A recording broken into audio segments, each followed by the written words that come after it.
न्यायालय से बात करें कि कार्रवाई कब और कैसे होती है। राष्ट्रीय लोक जनशक्ति पार्टी के अध्यक्ष और केंद्रीय मंत्री पशुपति कुमार पारस ने कहा कि जो चोरी करेगा वही चोर होगा। उन्होंने कहा कि बिना घोटाला किए हुए कार्रवाई नहीं होती। जानबूझ के परेशानी की कोई सवाल नहीं है। हम यदि घोटाला नहीं करेंगे तो हमको क्यों परेशान करेगा लोग? अब बताइए ना, जो आदमी घोटाला नहीं करेगा, जो आदमी चोरी नहीं करेगा, पुलिस क्यों जाएगी उसके पास? लालू परिवार के खिलाफ पहले भी केंद्रीय एजेंसियों की कार्रवाई हो चुकी है। तब भी इसी तरह के आरोप और प्रत्यारोप होते थे जैसे आज हो रहे हैं। न्यूज़ 18 के लिए दिल्ली से अमितेश और पटना से विनीता मिश्रा और भागलपुर से आशीष रंजन की रिपोर्ट। और चलिए, विधानसभा परिसर के बाहर से हमारे सहयोगी अमित इस वक्त लाइव जुड़े हुए, सीधे उनका रुख करते हैं। अमित, होली के छुट्टी के बाद एक बार फिर से बजट सत्र की शुरुआत हो रही है और गहमा गहमी जरूर देखने को मिलेगी। पूरे आसार है हंगामे के, क्योंकि जिस तरीके से लालू परिवार पर सीबीआई और ईडी की दबिश हुई, 24 ठिकानों पर छापेमारी की गई, तेजस्वी यादव को समन भेजा गया, इन सभी मुद्दों को लेकर आरोप प्रत्यारोप तो चलेगा। देखिए, निश्चित तौर पे आरोप प्रत्यारोप चलेगा और सदन जो है वो आज हंगामेदार भी होगा। क्योंकि ये बात हम इसलिए कर रहे हैं क्योंकि आरजेडी के जो सोर्सेज हैं उनके तरफ से जो जानकारी मिली है कि आरजेडी जो है वो सदन के अंदर जिस तरह की कार्रवाई हुई है उसको लेकर के एग्रेसिव होगा और सीधे तौर पे उनका आरजेडी का आरोप है कि ईडी और सीबीआई का जो है इस्तेमाल केंद्र सरकार अपने फायदे के लिए, विपक्ष को कमजोर करने के लिए या फिर यूं कहें तो घेराबंदी करने को लेकर कर रही है।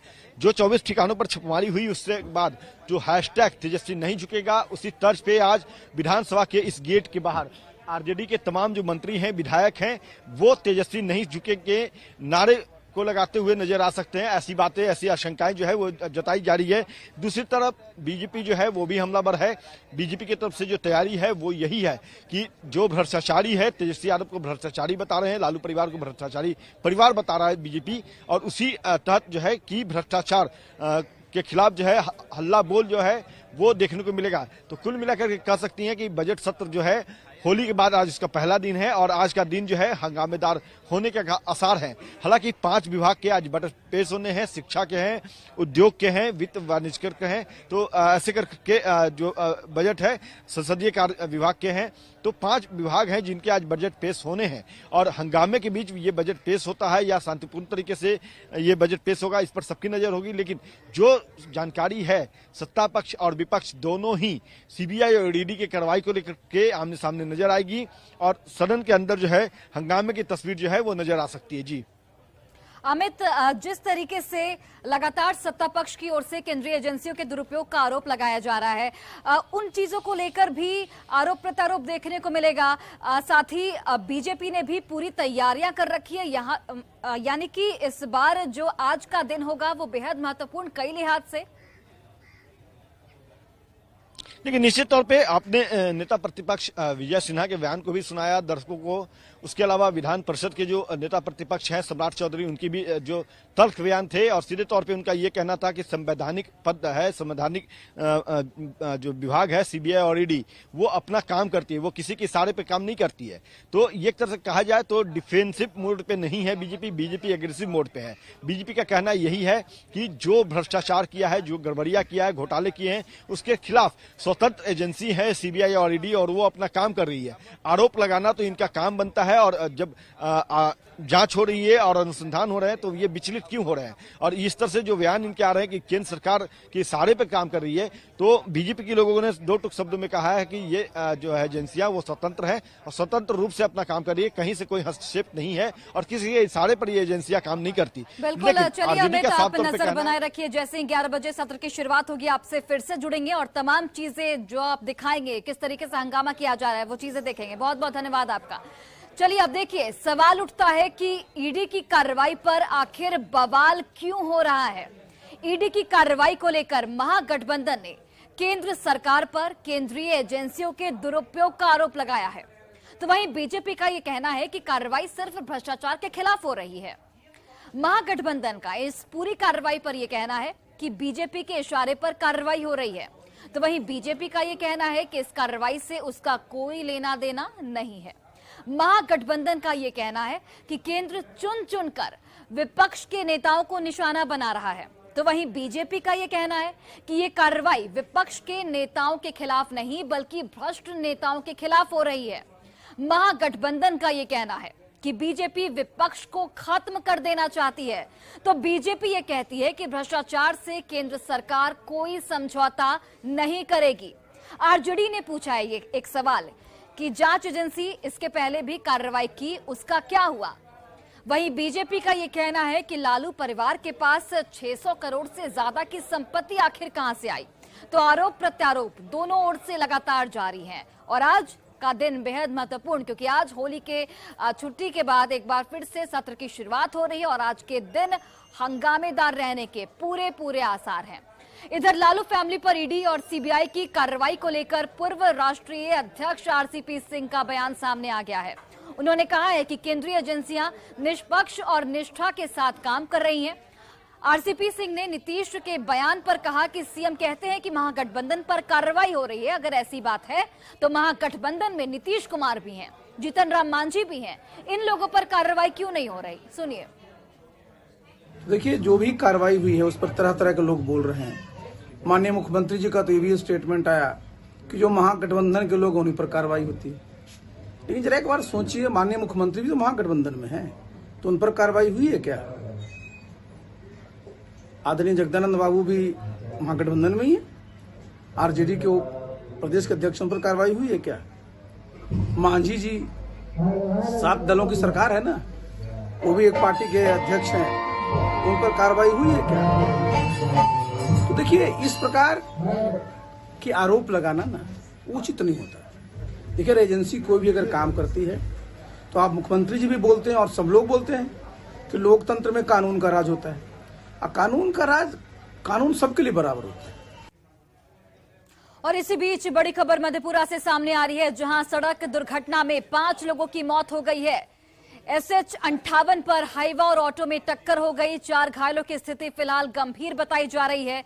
भागलपुर ये सभी ऑटो सवार जा रहे थे और इसी दौरान यह हादसा हो जाता है। 5 लोगों की दर्दनाक मौत हो जाती है। गंगा स्नान के लिए ये सभी लोग भागलपुर की ओर जा रहे थे। सहरसा से भद्दी, दुर्गापुर से भागलपुर ये सभी लोग जा रहे थे। तो बड़ी खबर मधेपुरा से, जहां पर सड़क दुर्घटना में 5 लोगों की दर्दनाक मौत हो गई। गंगा स्नान के लिए सभी लोग भागलपुर की ओर जा रहे थे। सहरसा से सभी जो यात्री हैं वो भागलपुर जा रहे थे। 5 की दर्दनाक मौत हो गई है और पुलिस की टीम वहां पर मौजूद है घटनास्थल पर। स्टेट हाईवे 58 पर हाईवा और ऑटो की टक्कर हो गई और 4 घायलों की स्थिति फिलहाल गंभीर बनी हुई है। 5 की मौत हो गई है, 4 घायलों की स्थिति गंभीर है। भागलपुर ये सभी ऑटो सवार जा रहे थे, गंगा स्नान के लिए सभी लोग जा रहे थे और इसी दौरान सड़क हादसा हो जाता है, जिसमें 5 की दर्दनाक मौत हो जाती है। मौके पर ही 4 की स्थिति फिलहाल गंभीर बनी हुई है। तस्वीरें भी आपको लगातार दिखा रहे हैं। भीषण सड़क हादसे में 5 लोगों की मौत हो गई। स्टेट हाईवे 58 पर यह हादसा हुआ, हाईवा और ट्रैक्टर की टक्कर हो गई। 4 घायलों की स्थिति फिलहाल गंभीर बताई जा रही है। सभी का इलाज अस्पताल में जारी है। भागलपुर में गंगा स्नान करने ये सभी लोग जा रहे थे और इसी दौरान ये टक्कर हो गई। 5 लोगों की मौत, 4 लोग गंभीर रूप से जख्मी हैं।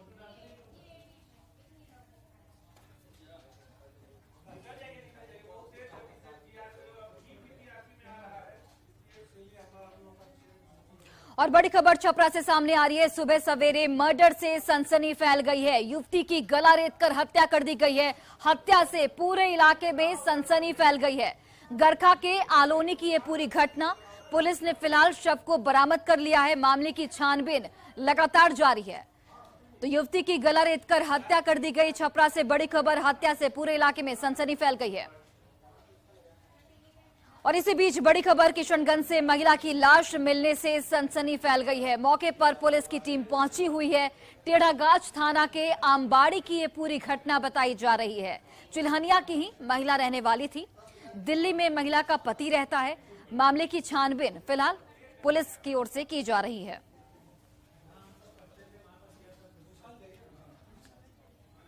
और अगली खबर गोपालगंज से है, जहां उत्पाद पुलिस ने यूपी नंबर की लग्जरी कार के साथ 2 शराब तस्करों को गिरफ्तार किया है। गिरफ्तार तस्कर लग्जरी कार में तहखाना बनाकर शराब ले जा रहे थे।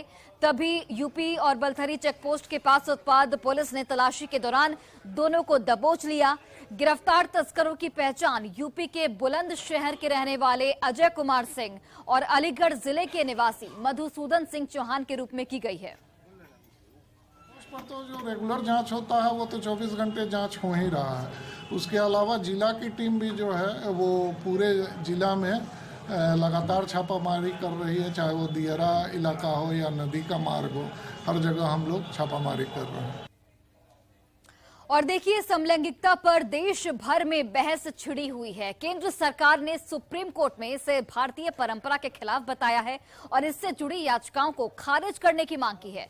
समलैंगिक विवाह को भागलपुर की महिलाओं ने अपराध बताया है। महिलाओं की राय है कि समलैंगिक विवाह कहीं से भी जायज नहीं है, यह हमारे देश की सभ्यता और संस्कृति के खिलाफ है। साथ ही महिलाओं ने समलैंगिक विवाह को कानूनी मान्यता नहीं दिए जाने की मांग की है। भागलपुर की महिलाओं का और क्या कुछ कहना है, आप सुनिए। देश में इन दिनों समलैंगिक विवाह का प्रचलन बढ़ा है। देश में समलैंगिक विवाह को कानूनी मान्यता नहीं मिली है, लेकिन जिस तरह से समलैंगिक विवाह का प्रचलन बढ़ा है, ऐसे में सबसे बड़ा सवाल उठता है, क्या समलैंगिक विवाह को देश में कानूनी मान्यता मिलनी चाहिए? हम लोगों से बात करेंगे और जानने का प्रयास करेंगे कि जिस तरह से देश में समलैंगिक विवाह का प्रचलन बढ़ जा रहा है, आए दिन खबरें सामने आती है, क्या ऐसे में अब कानूनी मान्यता मिलनी चाहिए? जी, बहुत बहुत धन्यवाद। जो ये समलैंगिक विवाह जो है, जब सेम जेंडर के बीच में जो मैरिज होती है तो उनको मैं चाहे वो मेल मेल में हो या फीमेल में हो तो उसको समलैंगिक विवाह कहते हैं हम लोग। लेकिन धार्मिक सांस्कृतिक परंपरा के हिसाब यह कानूनी एक अपराध है, क्योंकि ये कहीं ना कहीं मानव की श्रृंखला जो है, जो सदियों से चलता हुआ आ रहा है, वो अवरुद्ध होता है। तो ये कभी नहीं होना चाहिए और इसके विरुद्ध सभी को आवाज भी उठानी चाहिए। तो समलैंगिक विवाह को अब मान्यता मिलनी चाहिए, कानूनी मान्यता जो है वो मिले? एकदम नहीं मिलना चाहिए, कानूनी एकदम नहीं मिल। ये अपराध है, बच्चों पे गलत मैसेज जा रहा है, देश में गलत मैसेज जा रहा है। जो भी अच्छे लोग हैं ना, वो बिगड़ जाएंगे इन सब चीजों से। जो भगवान ने प्रकृति के द्वारा जो हमारा संचालन किया है, माने पुरुष और महिला का संयोग से हमारा जनरेशन बढ़ता है, हमारे पॉपुलेशन बढ़ता है, हमारी प्रकृति बनती है, वो ये गलत है, बहुत अपराध है, बहुत बड़ा अपराध है। अगर कोई करता है, ठीक है, प्यार तो होता है लोगों से, बहुत सारा, बहुत जब अटैचमेंट हो जाता है तो उसके आगे किसी की कुछ नहीं चलती है, लेकिन इसको कानूनन से तो मिलना ही नहीं चाहिए, एकदम नहीं मिलना चाहिए। ये अपराध है, बच्चे बर्बाद हो जाएंगे इसमें। कानूनी मान्यता अभी तक नहीं मिली है, लेकिन जो प्रचलन बढ़ रहा है विवाह का, समलैंगिक विवाह का, ऐसे में क्या लगता है कि क्यों इस तरह की समलैंगिकता का जो विवाह प्रचलन है क्यों बढ़ रहा है? ऐसे नहीं होना चाहिए, क्योंकि ये कानूनी अपराध है। ये होने से बच्चे बिगड़ते हैं, ये एकदम नहीं होना चाहिए, कभी नहीं होना चाहिए। आखिर क्यों हमारा समाज जो है समलैंगिक विवाह की ओर बढ़ रहा है? क्या इसको मान्यता मिलनी चाहिए? नहीं, बिल्कुल नहीं मिलनी चाहिए। देखिए, सबसे पहले तो बच्चों पर पेरेंट्स को ध्यान देना चाहिए, वो किस तरह आगे बढ़ रहे हैं, नहीं बढ़ रहे हैं, तो पेरेंट्स को देखना चाहिए। ये तो बच्चों पर जब तक माता पिता नहीं देखते हैं, बच्चे अपने मन से कुछ भी कर रहे हैं आजकल, तो सबसे पहला तो मम्मी पापा को ही ध्यान देना चाहिए इसमें। समलैंगिक विवाह जो है आजकल प्रचलन में है, खबरें सामने आती है, क्या लगता है इसको अब कानूनी मान्यता दे देनी चाहिए? बिल्कुल नहीं देनी चाहिए, ये बच्चों को बिल्कुल गलत मैसेज जाएगा। अगर कानूनी मान्यता इसको मिल जाती है तो ये बिल्कुल सही नहीं है। लोगों का साफ कहना है कि जो समलैंगिक विवाह है उसे कानूनी मान्यता जो है नहीं मिलनी चाहिए, यह विवाह अपराध है। विकास कुमार सिंह, न्यूज़ 18, भागलपुर। तो अब देखिए, समलैंगिक विवाह का प्रचलन अब इंडिया में भी बढ़ने लगा है, लेकिन भारत की सभ्यता और संस्कृति इसे स्वीकार करने को तैयार नहीं है। पूर्णिया के लोगों का कहना है कि विवाह सिर्फ परंपरा नहीं, बल्कि इसके पीछे सामाजिक अवधारणा से लेकर बहुत कुछ जुड़ा हुआ है। समलैंगिक विवाह से समाज में विकृति पैदा होगी, समाज का विकास नहीं हो पाएगा। पूर्णिया के लोगों से बात की हमारे सहयोगी ने, सुनिए। समलैंगिक शादी यानी पुरुषों का पुरुषों के साथ संबंध और महिलाओं का महिलाओं के साथ संबंध या शादी रचना, इसको लेकर पूरे देश में विवाद छिड़ा हुआ है। और मैं अभी मौजूद हूँ पूर्णिया के ध्रुव उद्यान में। यहाँ पर हमारे साथ कुछ लोग हैं, आइए इनसे बात करते हैं कि ये कितना जायज़ है। अच्छा चलिए ये बताएं कि ये जो समलैंगिक विवाह की बात आ रही है कितना जायज़ है, क्या होना चाहिए? ये इसमें तो ऐसा है कि कल के डेट में कोई भी अगर इस टाइप से परेशानी होती है तो समाज में जो विकास होगा या जो पॉपुलेशन बढ़ेगा उस एंगल में इसका कोई नहीं रह पाएगा। ये यहीं तक के धरातल में ही सिमट के खत्म हो जाएगा। अच्छा ये जो समलैंगिक विवाह का प्रचलन चला है, क्या कहेंगे? देखिए, समलैंगिक विवाह जो है यह तो जनसाधारण के लिए सही नहीं है, क्योंकि अगर इससे समाज का विकास नहीं होगा, समाज आगे नहीं बढ़ेगा, परिवार का विकास नहीं होगा तो यह देश कैसे चलेगा। इसके लिए तो यह जरूरी है कि शुरू से ही होते आया है कि महिला और पुरुष दोनों की आवश्यकता है। दोनों के मिलन से ही यह समाज का विकास होगा, परिवार का विकास होगा और परिवार आगे बढ़ेगा। इसी से तो परिवार बनता है। आपका क्या नाम? मेरा नाम गोसाई दास। अच्छा ये जो समलैंगिक विवाह का प्रचलन चला है, क्या कहेंगे, इसका क्या प्रभाव पड़ रहा है? देखिए ये तो नहीं होना चाहिए और ये तो नहीं होना चाहिए, लेकिन इससे कोई विकास भी नहीं होगा, कोई काम भी नहीं होगा, सब धरातल में पड़ल रहेगा। सबको विकास चाहिए। आपका नाम? क्या? मेरा नाम कुमुद है। अच्छा ये बताइए कि आप एक युवा भी हैं, अब तो समाज में जिस तरह से समलैंगिक विवाह का प्रचलन चल गया है, क्या कहेंगे इसका? ये तो हमारी समाज में इसको एक्सेप्ट नहीं करेंगे, क्योंकि ये हमारे समाज, हमारी जो सोसाइटी है, जो हमारी परंपरा आ रही ट्रेडिशन, ये भले ही फॉरेन में हो रहा है, ठीक है, उसी का ये देखा देखी है जो हम लोग इस पे बहस इंडिया में चल रही है, लेकिन ऐसा नहीं होना चाहिए। तो इसके लिए मेरा ये पर्सनल व्यू है, हम इससे एग्री नहीं करते हैं, क्योंकि कोई हमारा समाज स्वीकार ही नहीं करेंगे इसको अभी। बिल्कुल, ये जो भारतीय समाज और यहाँ की जो सभ्यता संस्कृति है वो समलैंगिक विवाह को एक्सेप्ट करने के लिए तैयार नहीं है, और लोगों का कहना है कि इससे समाज में विकृति पैदा होगी, और जो एक समाज की धारणा रही है पुरुषों का स्त्रियों के साथ विवाह और उससे जो परिवार बढ़ता है उस पर प्रभाव पड़ेगा। कुमार प्रवीण, न्यूज़ 18 पूर्णिया। और फिलहाल इस बुलेटिन में बस इतना ही। आप देखते रहिए न्यूज़ 18।